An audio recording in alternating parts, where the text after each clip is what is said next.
I hope you'll enjoy this little musical recounting of the Bacon Company. I have to be honest with you, I don't play Bacon banjos. They're not my favorite, but they were the favorite of a lot of my favorite banjo players, and the variety that they came out with was immense. The earlier ones aren't as revered as the later ones, but I'm going to start with an earlier one here and show you what we're talking about. This is one of the early Bacon banjos that was made under the Bacon name. As I mentioned, the Vega Company made the first banjos for him starting around 1905, and they made them up until somewhere, we're not really sure, maybe 1910 or 11. After the Bacon Company, or after the Vega Company stopped making, or they've had whatever, they got busy enough that they didn't need to contract banjos. Bacon had the Rutberg and Lang, who made the Paramount banjos, another major manufacturer from the 1920s. So Rutberg and Lang started making Bacon banjos, similar to the Vega banjos that were made by under the Bacon name, but not quite as nice. If you go down in our classic section on the first floor, you're going to see a couple of really fine examples of the Bacon banjos made by the Vega Company. This was made by Rutberg and Lang in a similar manner. Now, keeping in mind, prior to the early 1900s, all banjos were completely open back banjos. This little part here, which was essentially trying to be a resonator, didn't exist. You just saw the edge of the banjo and you saw the entire guts inside the banjo.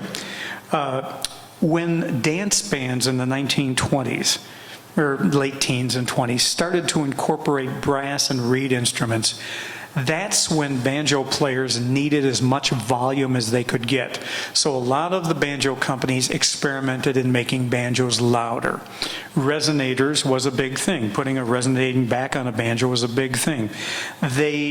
Up until that time when the banjo was being played, a lot of the volume got sucked up by the player's clothes and everything. So you had in those days also banjos that had skin heads on them made of calf skin. Also, in those days, banjos were played with bare fingers. They didn't use picks of any kind. So you had bare fingers, animal intestine strings, calfskin heads getting softer when the weather got more humid, and all the sound going into the player's stomach.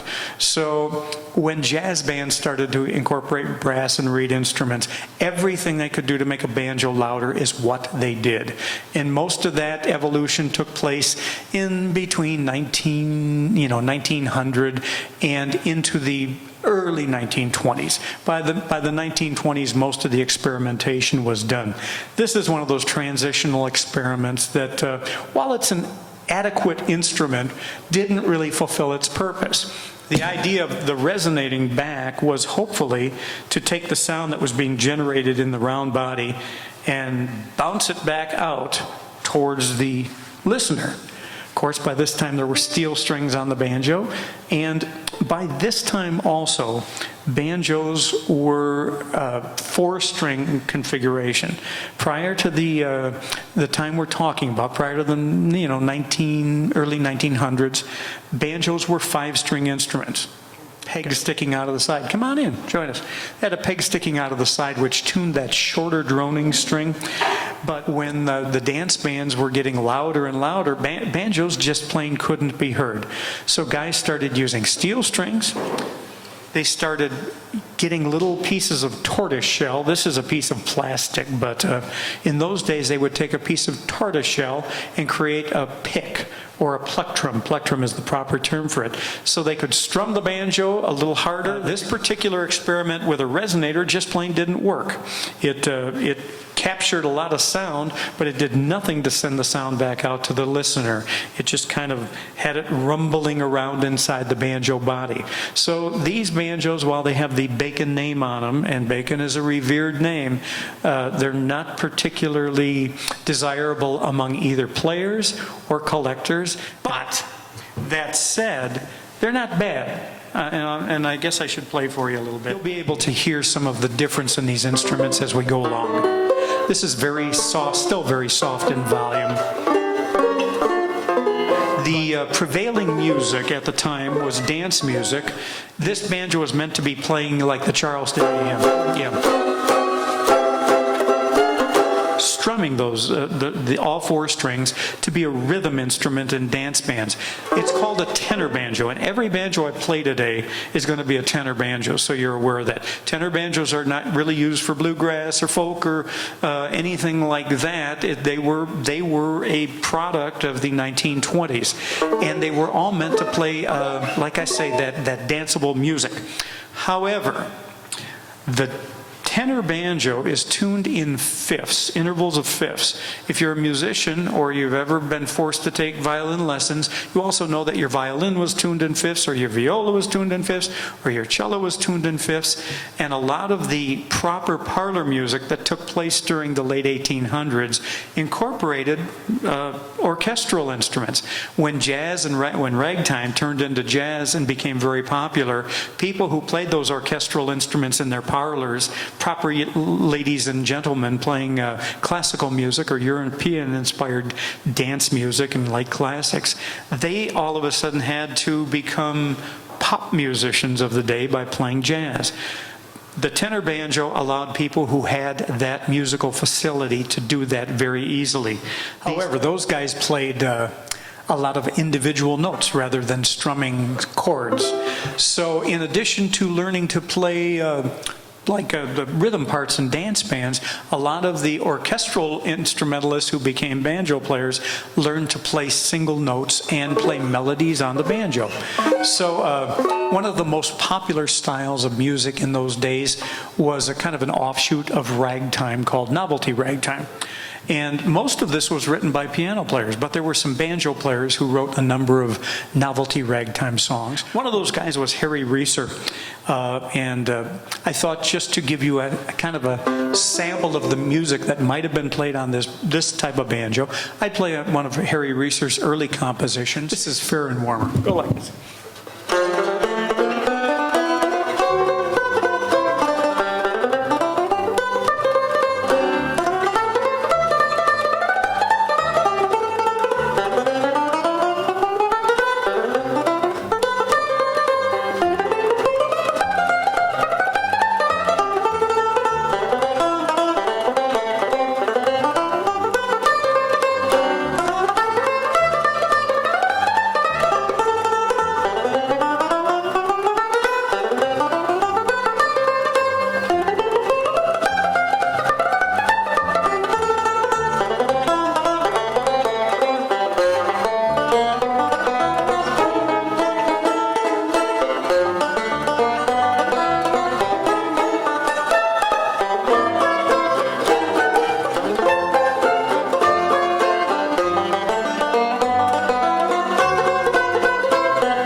we're talking today about Bacon banjos made back in the early 1900s, their peak of popularity in the 1920s, right up to their demise in 1939 at the throes of a hurricane in Connecticut. Any case, but during the time that they were in business, at the peak of their powers, they made some of the greatest banjos that have ever been made. This, by way of explanation, is not one of them. This is one of the really early efforts, but it's always nice to show the difference, how a company evolves by starting out with their earliest efforts. The best banjos that Bacon made were all called silver bell banjos. Now, they made some less expensive student grade banjos, but their professional grade banjos were named silver bell. The silver bell banjos, as I had mentioned earlier, started price-wise at about $125. They went all the way up to $1,250. The fact of the matter is, during the 1920s, the banjo was like the electric guitar of today. It was really the instrument most associated with American pop music. Of course, the music all sounds old-fashioned these days, but in those days, it was our pop music, and people who played the banjo were big stars, and they could afford to spend $1,250 on a banjo. The Bacon banjos were really, really revered by the players in those days because they were loud. They could be heard. It was something that before, when we go to a concert these days, virtually every instrument has a microphone or an amplifier, and they've got some guy back there mixing all the knobs and everything. In those days, if you had one microphone to fill up a 3,000-seat vaudeville theater, that was the extent of your sound reinforcement.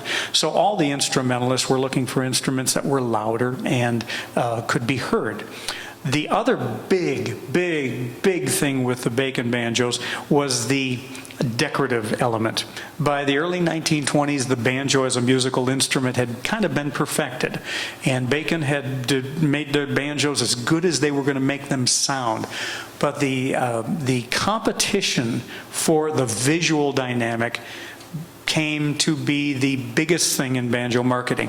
Taking a simple banjo, adding gold plating, carving, engraving, different decorative elements. And that's where Bacon really went overboard. As I had mentioned a little bit earlier, their numeric system of additional decoration started at number 1 with a very plain banjo and went incrementally through the numbers right up to number 9. Okay, so you had silver bell banjos, their best banjos, 9 variations of silver bell banjos, okay? That wasn't good enough for Bacon. They said, well, let's do this. There's a cowboy entertainer named Ray Coleman. His professional name was Montana. He always wore white clothes. So let's make white banjos that Montana can play. And other people liked them too. So they started making Montana silver bell banjos. There was a huge star in vaudeville by the name of Roy Smeck. Roy Smeck was a wonderful musician, and he was a very showy player. And they said, well, let's make something special for Roy Smeck. So they took the silver bell banjo and they made it out of rosewood rather than the common woods that they had used in all their other banjos. And on the front of the banjo, they put gold sparkle on the front of the peg head and on the fingerboard. And when the spotlights in the vaudeville theater came on, Roy Smeck, it sparkled and everybody loved it. So they took the silver bell banjo, they made the Roy Smeck version of the silver bell banjo. King Tutankhamun, was that the correct pronunciation? His tomb had been discovered. Egyptian motif became the word of the day. Bacon said, geez, let's make some Egyptian-looking banjos. They called them the Sultana silver bell, after the Sultan theme. This went on to one more line called the Symphony silver bell. So they made all these banjos that basically had the same sound components, different variations of decoration. The players gravitated towards the group of banjos that Bacon made called Ni Plus Ultra. The professional players wanted the best. Ni Plus Ultra meaning none finer. This is the entry model Ni Plus Ultra banjo that sold for $450 in 1926. It is, as you may be able to see, the metal parts are gold-plated. They are engraved. The side of the body has little rosettes of mother of pearl in it. The neck itself is made of solid ebony wood, taken the concept of the Steinway grand piano and everything, ebony and ivory being the theme here. So solid ebony. If you look on the side of the neck, this is a lion's head, which is carved out. His little teeth up here bite the player while you're playing. The back of the banjo has, this is not ebony, it is a pear wood that is dyed black to look like ebony, and then they would engrave it and put these little gold leaf in here for decorative purposes. A little splotch of elephant ivory back here. The tuning pegs are made of mother of pearl, and if you catch the light right, you can see they're inlaid with rhinestones. That's on the back. That's where nobody sees it. On the front of the banjo, these position markers are elephant ivory. This is, by the way, completely politically incorrect. If this banjo were sold today, it could not cross American borders. The CITES Treaty would not allow us to send anything in or out of the country that has elephant ivory or ebony on it. So this banjo is not going anywhere. And then up here we have another splotch of elephant ivory, which all of these things are all scrimshawed, engraved and inked, kind of like they would do on old hornpipes. You heard the last banjo. I'd like you to get a handle on this banjo here. Do you hear the big difference? The volume that you could get out of one of these banjos was amazing, and it allowed guys in dance bands to play as hard as they wanted and as loud as they wanted, and they could be heard. The beauty of these banjos, especially with an ebony neck, is that it's very difficult to play them too hard. And a lot of guys like that, and they like the bright, shimmering sound of Bacon banjos. Today, that's not particularly the sensibility that we're all after, but in those days, they really loved it. I thought I would play a song that came out of the 1920s. Actually, this is a song from 1926, which I selected so it will go with this banjo. American Tin Pan Alley, they were making all these popular songs like Ain't She Sweet and 5 Foot 2 Eyes of Blue and all that sort of thing. It was the Roaring Twenties. And this next song is a tune right out of that songbook. It's called Yes Sir, That's My Baby. One of my mentors when I was young was a man named Perry Bechtel. Perry Bechtel played a Bacon and Date No. 6 banjo just like this. But Perry was a guy that came out of the real schooled musician. This guy was... he sat in pit orchestras and absorbed all the stuff that was going on around him. And when he started to play the banjo, he didn't play it like other banjo players. Perry had a way of playing the banjo where he would take the melody of a song, like Yes Sir, That's My Baby, and he would play it on individual strings. And then rather than strumming the chords, like most players would, he would make his own accompaniment by playing partial chords, just playing a couple notes.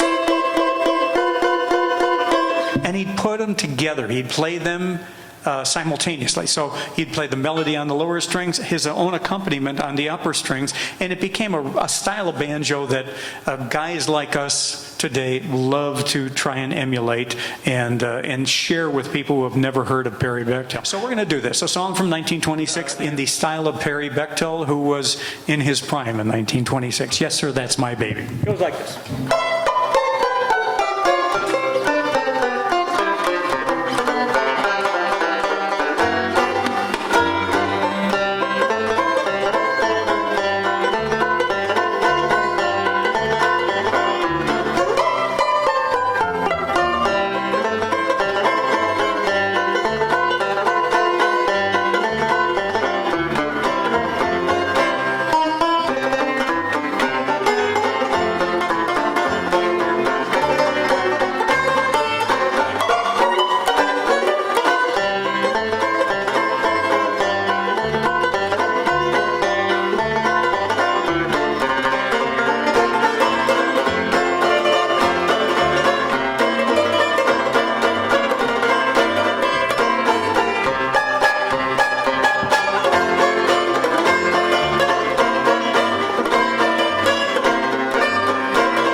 appreciate that. The little playing style that I did there, this.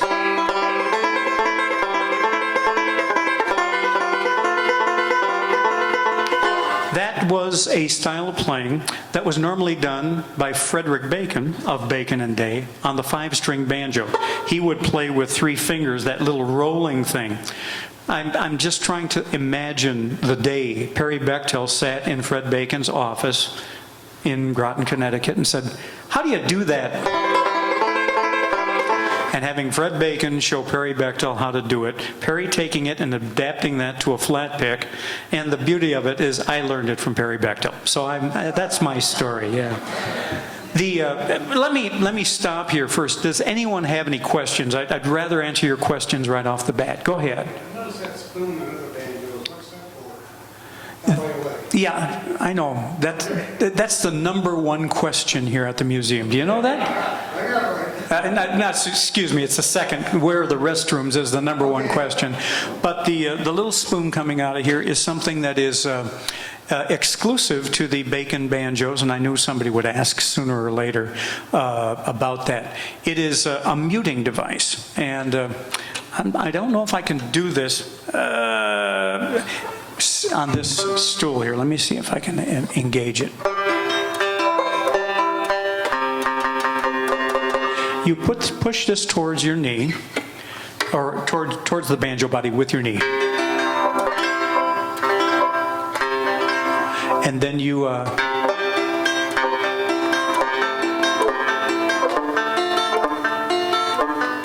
when you look at this banjo, it is shimmering and shining, and it looks brand new. The fact of the matter is many banjos here in the museum that you see have been completely redone at some point in time. Banjo players, 4-string banjo players, by the way, and not 5-string banjo players, but banjo players who love the old jazz banjos have a tendency when they get an old banjo to send it off and have new gold put on it and new finish put on the wood, and it looks beautiful, and it really does. I can't deny that. When I see this, I pull it out and I enjoy looking at it. But it's not original. And one of the things we try to do here at the museum, whenever possible, is to preserve the originality of instruments. Since I became the director here, by the way, my name is Johnny Baier. I'm the director here at the museum. When I became the director, it was my goal that if we acquire anything, that it's going to be as original as possible. And if we can, we are going to keep it that way, preserve it. This, as I say, it's gorgeous to look at, but I can never take off new paint, I can never take off new gold and make it original again. So I specifically picked the next banjo I'm going to show you for the reason that it is a survivor. If you're a car collector or a collector of anything, you know the word survivor means that you found an old car that nobody messed with. And that's really, to me, very exciting when I can find a banjo made in 1927 or 28 and nobody's messed with it at all. So what I'm going to do for you now is show you a photo negative of the B&D number 6. As I mentioned, Bacon couldn't leave well enough alone. This was a silver bell, number 6. They had that Montana cowboy, and they said, well, we're going to do a white banjo for Montana. So what they introduced, if I can, it's going to be difficult to reach here. I can do it. They introduced the B&D number 7, which is a photo negative of the B&D number 6. Same engraving, basically, but all white parts. And to find a banjo that has lived its life, every part on this banjo is original. That might not seem significant to you, but let me point out, these instruments were made for musicians to go play in dance bands every night, back at a time when you could make a living playing a musical instrument, and it was a good profession, an honorable profession back in the 1920s. Just like somebody might go out and do any other profession, a lot of guys made their living and fed their families playing banjos in the 1920s. And if the banjo failed, and there are almost, 150 parts on any banjo. If any part failed, you didn't make any money and your family didn't eat. So banjos over a period of time got really kind of put together or repaired improperly. So usually when I find a banjo comes into the museum here from the 1920s, there invariably are parts that have been changed. The heads always had heads, new heads. On this banjo, other than the strings, this is every part that it left the factory with is still on this banjo. And when we get a banjo like this, that still has its original skin head on it. That's one of the cool things about banjos. They sound more like a banjo with a skin head. Sound like an old-fashioned banjo. And I thought what we would do, seeing as I've got a banjo with a skin head on it, let's do something out of the old banjo repertoire here. Stephen Foster never saw the Swanee River, but it seems every banjo player in the world knows the song Swanee River. And on these old skinheads, Swanee River sounds pretty good. So we'll do a Stephen Foster song or two here. Let's try this.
When people see a banjo, they generally are not anticipating getting the lecture I've been providing here for the last half hour or so, and they just basically want to hear a banjo played the way they want to hear it played.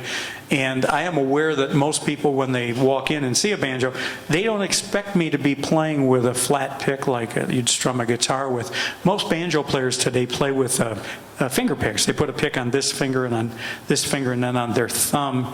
and they pick individual strings rather than strum the banjo. And that's basically bluegrass or what you see in country or folk music, that sort of playing. And most people just have never heard a banjo played like this, and to them it doesn't sound like a banjo. So I was talking about having the skin head on the banjo, and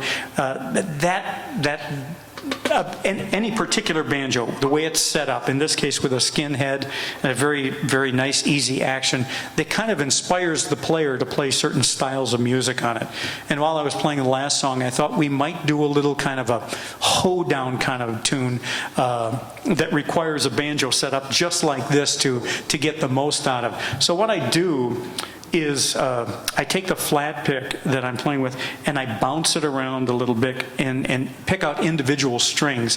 But I also do something that the 5-string, the bluegrass players do today. They have an extra string. They have that string that sticks out on the neck over here. It's a short string. It's a droning string that doesn't change its pitch. So I incorporate a string that I do that with. I don't change the pitch of it. Then I play a little picking pattern underneath it, and it kind of sounds like country music or bluegrass or whatever. I'll take it apart for you very slowly. This is the droning string here. You'll hear this over and over and over and over and over and over and over. This note won't change at all. Underneath it, I will play a couple like just a little kind of a folk music pattern. But I add that droning string. That's when it kind of sounds like a banjo. And then you get it fast enough and it sounds like a banjo you'd expect it to sound like. So we'll do that just to make sure you hear something that you recognize, okay? Let's do that.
Thanks a lot. If the head isn't skin, what is it? What's it made out of now? It's a very intelligent, lucid question, First thing, which I don't have an answer for. No, skinheads were replaced by plastic or mylar about the mid-1950s. And I don't want to say everybody plays with a plastic head now, but the fact of the matter is they're so much easier to live with when humidity changes and temperature changes. And you know, once you get a plastic head settled in and stretched out just a little bit, as much as they go, you know, you can keep them on there for years and years and years. Today we are discussing Bacon banjos. Bacon was a brand name out of the 1920s. They made some of the most revered instruments of that era, and we've got several of them up on the stage right now, and I'm just kind of going through and showing you some of the different construction features and some of the stuff that makes them stand out either as being really great or being a little bit iffy sometimes. But The Ni Plus Ultra series of banjos, Ni Plus Ultra means none finer. And in the 1920s, a lot of players, and still today, a lot of players consider that to be the case. So everything I'm showing you is out of the Ni Plus Ultra series, some of their finest work, most decorative work, or just plain best engineering in banjos came out of the Bacon Ni Plus series. This is a Ni Plus Ultra number 7, so they went all the way up to number 9. But this is pretty high up the scale here. As I pointed out, I didn't get to show you some of the things. You can see the lion head carving a little bit better on this with the white wood. The lion has little rhinestones in his eyes. He's from the side here. You got to see him. There's his head and his teeth coming out.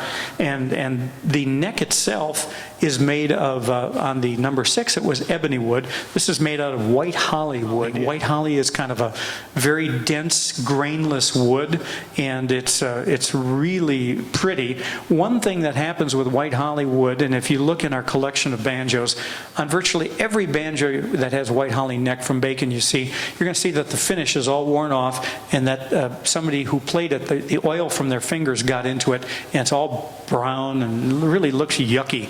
This banjo is wonderful. It has its original finish on it, and there's none of that wear on it at all. So I'm, like I say, I'm really excited when we can find an 80-year-old instrument that comes around looking this good, and it's got its wear points, but it still looks good and survived all those years.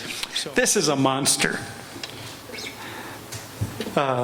For those of you who were here, a few of you who were here at the beginning, if you look up on the peg head here, it says Frank Reno.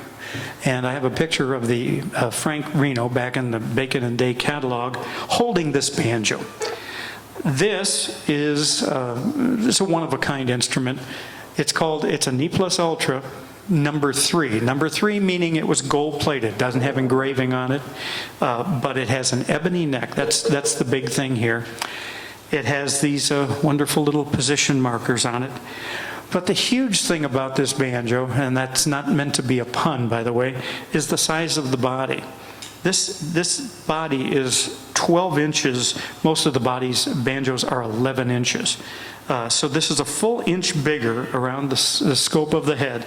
It's also much deeper than the other banjos, probably at least 3/4 of an inch in depth of body.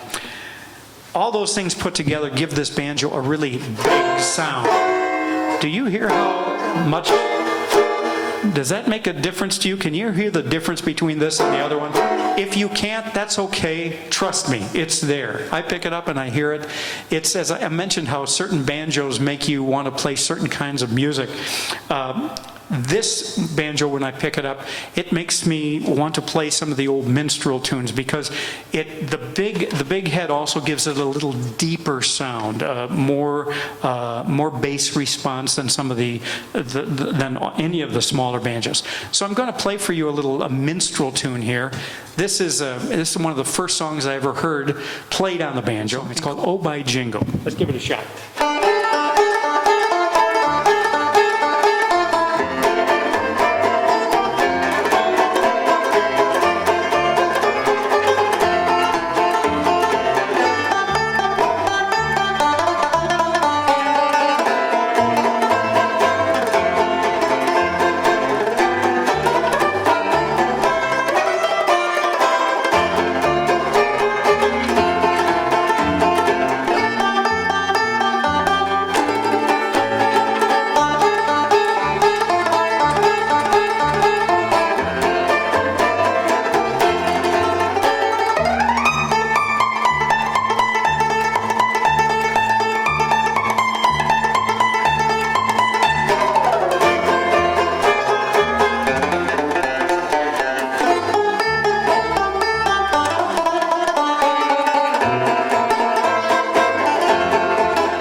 Thanks. I'll do one more on this. I want to pick a little bit here.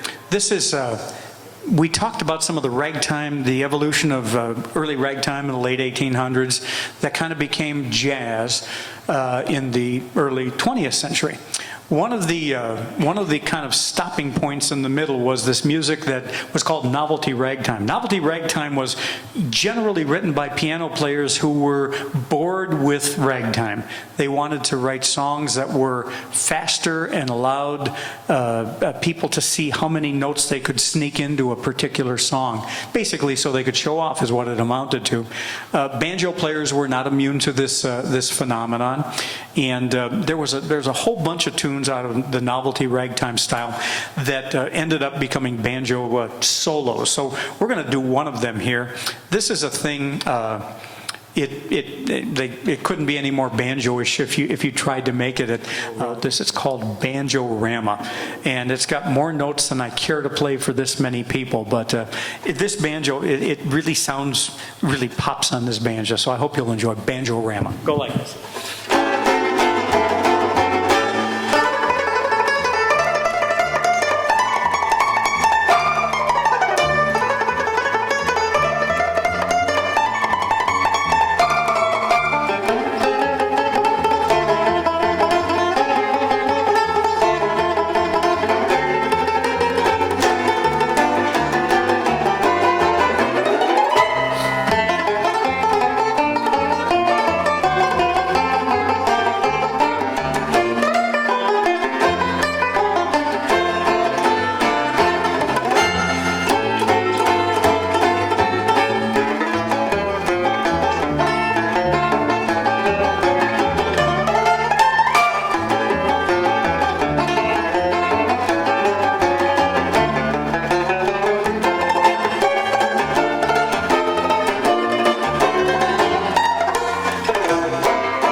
It's a lot of work.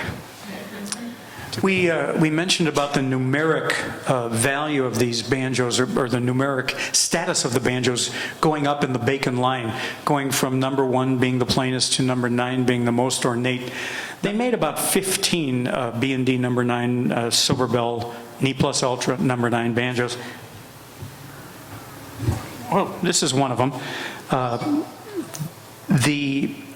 The theme of the banjos that I showed you before, meaning carving, engraving, decorative elements everywhere, went to the extreme on the B&D number 9. The fingerboard I mentioned, I told you about the number 6 having an ebony neck. This has an ebony neck.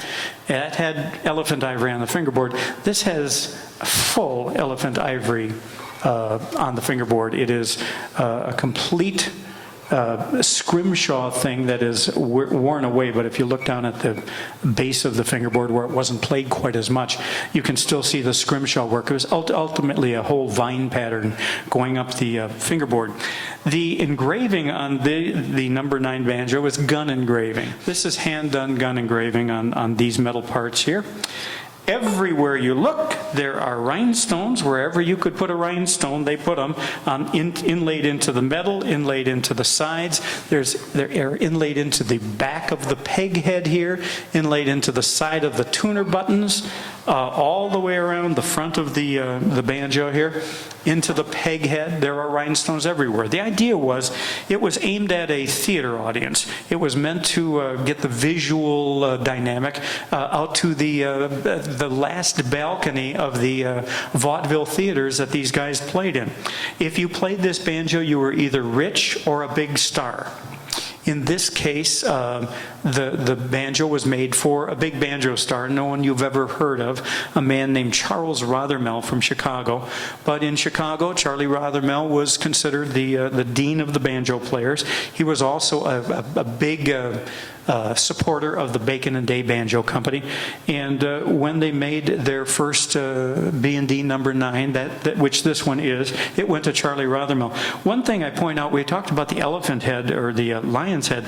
This, keeping that ivory theme going, has an elephant's head carved in the side.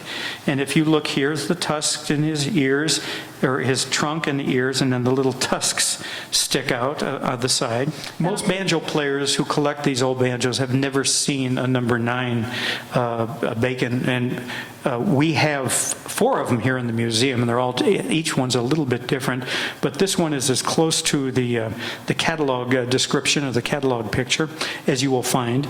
And I point out this little material on the back here. We talked about ebony being a very elegant material. In the 1920s, the science came and brought us a new material, which was basically a nitrocellulose material, celluloid, and they would put a pearlescent material into the celluloid and flatten it out. And if you look against the light, I'll try and move it so you can see it against the light, the white background here becomes what we called pearloid. Okay, you see it moving around, how it catches the light in different ways?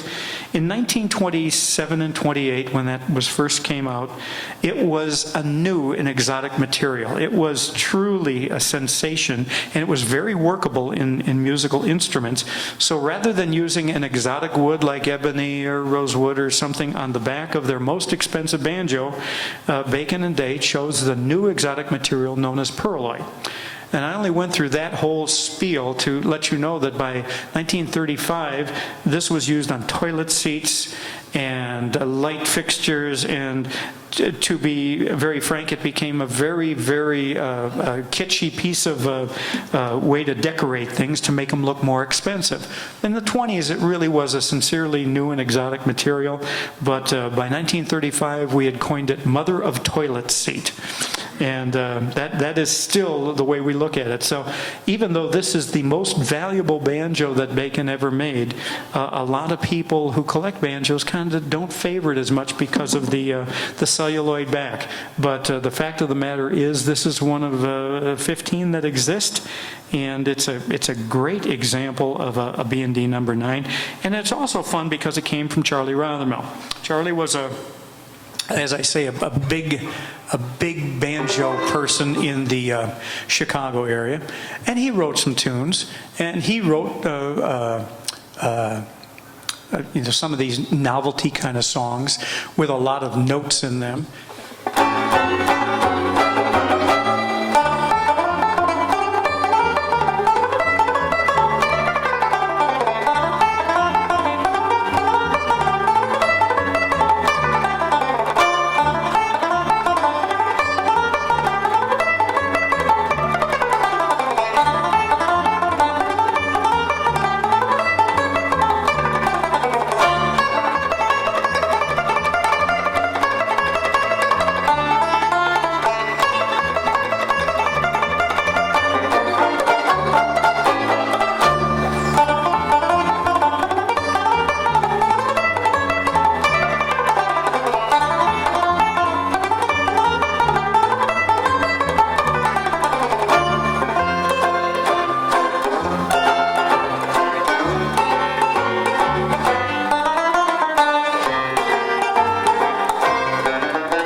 Thanks a lot. Let's get out of here with a banjo song.